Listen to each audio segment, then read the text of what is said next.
Jūnijā dzimušajiem rāda karma, tātad to, kad uz dzimšanas brīdi iespējams starp jūsu vecākiem, starp jūsu māmu un tēvu ir bijusi situācija, kad ir bijis uz robežas, kad jūsu vecāki vai nu šķiras, vai arī viņi izšķīrās uz to brīdi.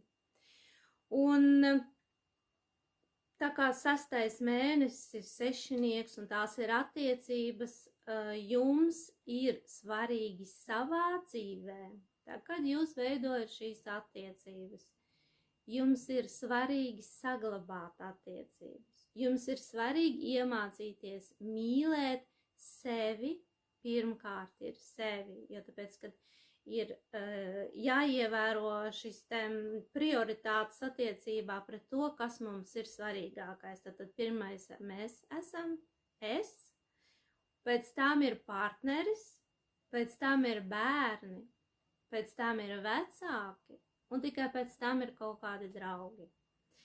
Tā kā bieži vien šo dalījumu pārkāp liek vecākus kā galvenos, bet ir jāievēro lūk šis te dalījums, ka no sākuma esam mēs kā personība, tad ir partners un tad ir bērni.